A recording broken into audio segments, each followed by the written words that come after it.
ٹخنے کھلے رکھنا صرف نماز میں یا ہر وقت؟ ارسلان صاحب کراچی سے پوچھتے ہیں پینٹ کو نماز میں اوپر رکھنے کا جو حکم ہے کیا یہ ہر وقت کے لیے ہے یا صرف نماز کے لیے؟ نیز کیا نماز میں پینٹ کو فولڈ کرنے سے نماز ہو جاتی ہے یا نہیں؟ یہ بھی اس زمانے میں ایک نیا شوشہ لوگوں نے چھوڑا ہے کہ نماز میں پینٹ فولڈ نہیں کرنی چاہیے. ایسا نہیں ہے. رسول اللہ صلی اللہ علیہ وسلم کی صحیح حدیث موجود ہے، ان اللہ لا يقبل صلاة رجل مسبل ازارہ، اللہ اس شخص کی نماز قبول نہیں کرتے جس کا ازار ٹخنوں سے نیچے ہو. ازار کہتے ہیں جو بھی آپ نے دو لباس ہوتے ہیں، ایک جو آپ اوپر پہنتے ہیں اور ایک جو آپ نیچے پہنتے ہیں.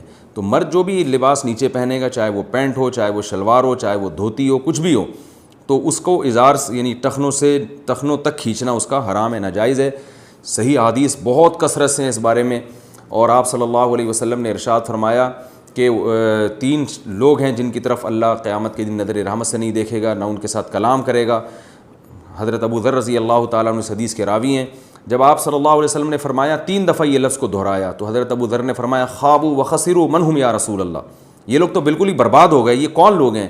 تو آپ نے فرمایا کہ المنان، ایک وہ جو احسان کر کے جتلاتا ہو، اور دوسرا فرمایا والمنفق سلعتہ بالحلف الکاذب، جھوٹی قسم کے ذریعے اپنا مال بیچتا ہو، اور تیسرا آپ نے فرمایا جو اپنے ازار کو ٹخنوں سے نیچے کھینچتا ہو.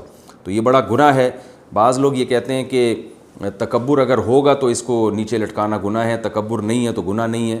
اور دلیل میں حضرت ابو بکر رضی اللہ تعالیٰ عنہ کی حدیث پیش کی جاتی ہے کہ حضرت ابو بکر رضی اللہ تعالیٰ عنہ نے یہ حدیث سن کے فرمایا رسول اللہ صلی اللہ علیہ وسلم سے کہ میرا ازار تو نیچے چلا جاتا ہے. تو آپ نے فرمایا انک لست ممن جرہ خیلا، تم ان لوگوں میں سے نہیں ہو جو تکبر کی وجہ سے لٹکاتے ہیں. تو بعض حضرات کہتے ہیں دیکھو اگر تکبر کی وجہ سے لٹکایا جائے تو حرام ہے، بغیر تکبر کے حرام نہیں ہے. تو حالانکہ یہی حدیث بتا رہی ہے کہ تکبر کے بغیر لٹکانا بھی حرام ہے، اس لیے کہ حضرت ابو بکر نے یہ نہیں کہا تھا میں جان کر ازار نیچے کرتا ہوں، بلکہ غفلت میں بعض دفعہ میرا ازار نیچے چلا جاتا ہے ٹخنوں سے. تو آپ نے فرمایا کہ تم تکبر کی وجہ سے ایسا نہیں کرتے. کیا مطلب کہ تم سے جو یہ ہو رہا ہے واقعی غفلت میں ہو رہا ہے، جان کر تم تکبر کی وجہ سے ایسا نہیں کر رہے. اس کی سب سے بڑی دلیل یہ ہے کہ اس حدیث کے بعد بھی حضرت ابو بکر کا ازار ہمیشہ ٹخنوں سے اوپر ہی رہا ہے.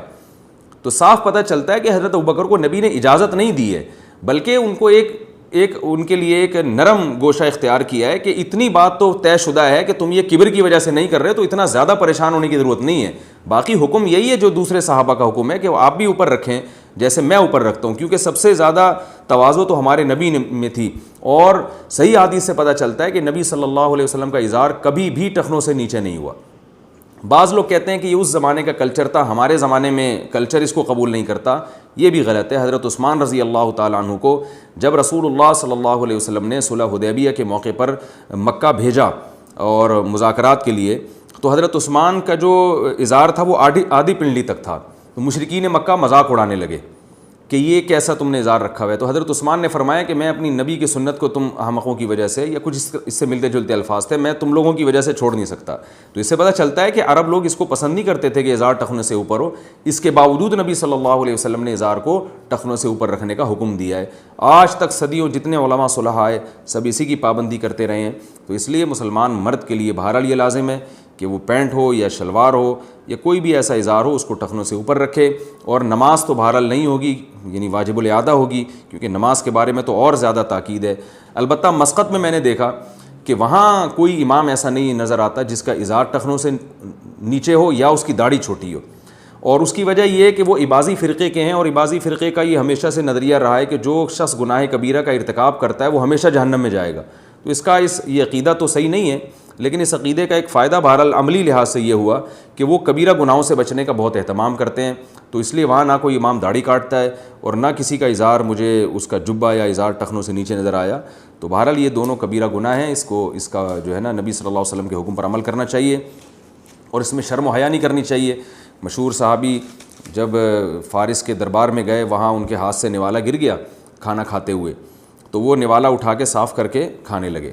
تو کسی نے کہا یہ بادشاہ ہے، بڑا آدمی ہے اور بڑے لوگ ہیں، یہ ان کے ہاں یہ حرکت جو ہے یہ اچھی نہیں سمجھی جاتی. تو ان صحابی نے فرمایا کہ ان احمقوں اور بے وقوفوں کی وجہ سے ہم اپنے نبی کی سنت نہیں چھوڑ سکتے، تو یعنی ہمیں کلچر سکھائیں گے. تو آپ کے پاس رسول اللہ صلی اللہ علیہ وسلم کی سیرت ہے، نبی صلی اللہ علیہ وسلم کی سنت ہے، سید الانبیاء کی، اور ایک پورا نظام آپ صلی اللہ علیہ وسلم نے پیش کیا، تو ہم نبی کے ہوتے ہوئے ہم کیوں بے وقوف لوگوں سے متاثر ہوں جو ہمارا مذاق اڑائیں. مجھے یاد ہے ایک دفعہ میں ٹرین میں جا رہا تھا تو فجر کا وقت تھا، تو علماء سے ہم نے یہی سنا ہے کہ اگر ٹرین کہیں جنگل میں ہو اور کہیں دور سے اذان کی آواز بھی نہ آ رہی ہو تو پھر چاہے اکیلے بھی نماز پڑھنی ہو تو اذان کہہ کے نماز پڑھیں. تو کافی پرانا واقعہ، مجھے بڑی شرم آ رہی تھی اذان دیتے ہوئے، جیسے کہ آتی ہے لوگوں کو، لوگ بولیں گے تو بالکل ہی پروفیشنل ملا نہیں لگ رہا ہے یہ تو. اب سب ٹرین میں پڑے ہوئے سو رہے ہیں، میں اذان دوں تو تھوڑی دیر تو مجھے شرم سی آئی. پھر میں نے سوچا کہ ان کو شرم نہیں آ رہی پڑے ہوئے، اللہ نے حکم دیا، یہ کلمہ بھی پڑھتے ہیں اور اللہ نے حکم دیا کہ سفر و حضر ہر صورت اسلام کا سب سے اہم ترین حکم ہی نماز ہے. تو ان کو جب سوتے ہوئے شرم نہیں آ رہی تو ہمیں ان کو اٹھاتے ہوئے شرم کیوں آئے؟ تو شرم جس کو آنی چاہیے اس کو آ نہیں رہی، اور جس کو نہیں آ رہی چاہ رہی اس کو شرم آ رہی ہے. تو یہ الٹی کہانی چل رہی ہے. تو اس لیے مردوں کو چاہیے اپنا اظہار ٹخنوں سے اوپر رکھا کریں اور اس میں شرمایا نہ کریں. شرم ان کو آنی چاہیے جو نبی صلی اللہ علیہ وسلم کی اس حدیث کا انکار کر رہے ہیں اور اس لباس کو فالو نہیں کر رہے جس کا رسول اللہ صلی اللہ علیہ وسلم نے حکم دیا ہے.